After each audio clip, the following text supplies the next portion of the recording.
Program rumah Anies Baswedan versus Jokowi, tipuan politis, mau nebeng Jokowi, tapi gagal. Ditulis Nina Nur di siword.com. Hai Indonesiaku, Assalamualaikum. Berjumpa lagi bersama saya di Suara Channel Bapak Infrastruktur.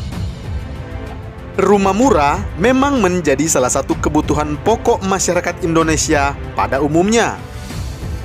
Oleh sebab itu, wajar ketika penyediaan rumah murah menjadi salah satu program kampanye yang menarik minat bagi banyak orang. Joko Widodo sudah membuktikannya. Dalam pemilihan presiden di tahun 2014, Presiden Joko Widodo menjanjikan program sejuta rumah atau PSR. Dan pastinya janji kampanye ini memberikan kontribusi terhadap kemenangan Jokowi saat itu. Nah, kita kira pengalaman kemenangan Jokowi ini yang kemudian memberikan inspirasi buat Anies Baswedan untuk menjanjikan hal serupa dalam kampanyenya di pemilihan Gubernur DKI Jakarta di tahun 2017 yang lalu. Janjikan rumah murah buat orang miskin, kelas menengah ke bawah atau masyarakat berpenghasilan rendah atau MBR.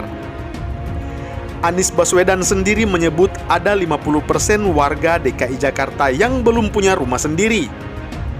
Artinya, janji ini akan menarik minat 50% warga DKI Jakarta. Wow, bakal menang pilkada lagi nih.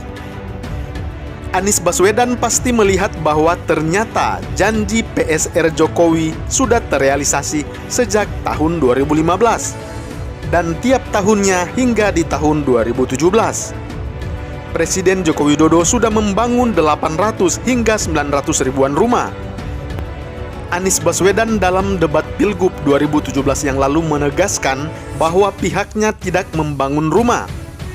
Kami tidak membangun rumah, tetapi ini pembiayaan. Instrumen pembiayaan. Bukan membicarakan membangun rumah, tapi kita carikan solusi sesuai pilihan, ujar Anies pada bulan April di tahun 2017. Tetapi tentu saja komunikasi ke para warga Jakarta tidak sedetail itu. Yang dikedepankan adalah rumahnya. Nama janjinya pun menjadi rumah DP 0% atau 0 rupiah. Bukannya bantuan pembelian rumah tanpa DP misalnya. Jadi di mata awam, Anies Baswedan akan membangun rumah murah buat warga DKI Jakarta. Ini hanya sekedar strategi komunikasi politik ya. Oleh sebab itu, ketika Anies Baswedan resmi diangkat menjadi Gubernur DKI Jakarta pada akhir tahun 2017, ada berita yang menyebutkan bahwa Anies akan menggandeng program sejuta rumah Jokowi untuk merealisasikan janji kampanye rumah DP 0 rupiah itu. Jadi ini bisa dibilang sebagai akal bulus Anies Baswedan.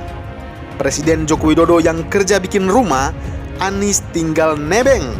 Licik banget ya. Dan entah ada sandungan di regulasi atau memang pihak bank yang tidak bisa, siasat ini pun gatot alias gagal total.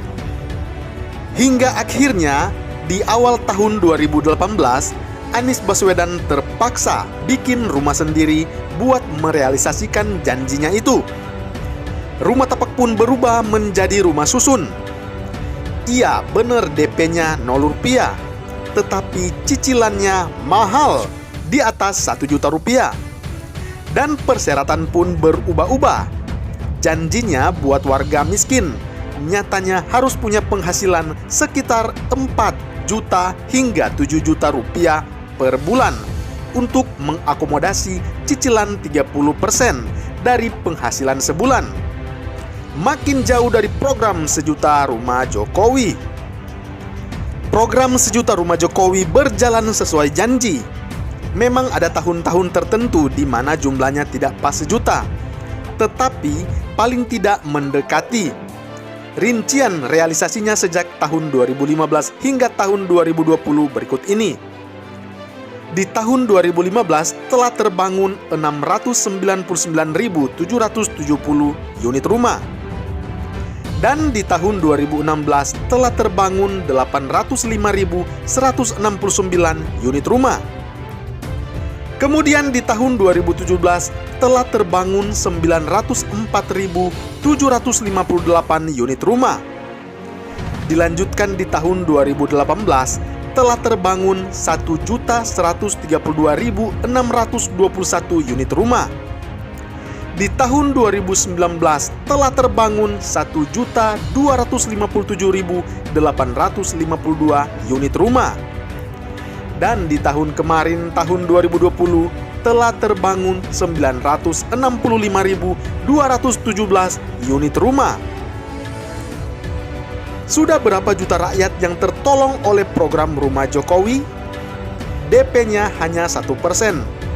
Bunga KPR hanya 5%. Cicilan per bulan sekitar 500 ribuan rupiah hingga 600 ribu. Jadi sungguh terjangkau buat bagi warga miskin.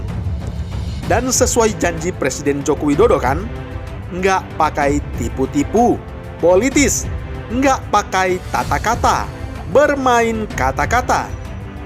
Yang dijanjikan rumah murah, yang dikasih ya rumah murah.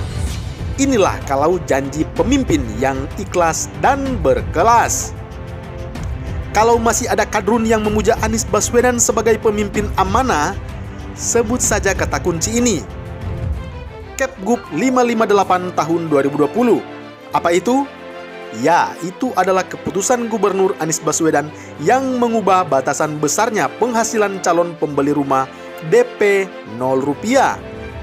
Dari 7 juta per bulan menjadi 14 juta rupiah per bulan. Dan mau tahu kapan keputusan gubernur ini ditandatangani oleh Anies Baswedan? Pada tanggal 10 Juni tahun 2020. Itu sudah 10 bulan berlalu dan bocornya baru sekarang. Semuanya serba politis. Jadi kalau tidak ada rame-rame soal korupsi dalam pembelian lahan rumah DP 0 rupiah, kita tidak bakal tahu ada perubahan itu. Wow. Kita juga bakal tidak tahu kalau Anies Baswedan sudah memangkas target pembangunan rumah DP 0 rupiah dari 232 ribuan menjadi 10.640 unit rumah. Bandingkan dengan jutaan rumah yang sudah dibangun oleh Presiden Joko Widodo sejak tahun 2015. Jokowi tetap konsisten menunaikan janji-janjinya membangun rumah murah buat warga yang berpenghasilan rendah. DP yang awalnya 5% pun turun menjadi 1% saja. Dan cicilan ya tetap ratusan ribu saja. Program ini tetap berlanjut pada tahun ini, di tahun 2021, yang tidak pakai tipu-tipu. Target tetap 1 juta rumah dalam setahun. Dan demi rakyat, kerja nyata. Masih mau Anies Baswedan menjadi presiden? Bagaimana menurut Anda? Salam hangat, Bapak Infrastruktur menuju Indonesia Maju.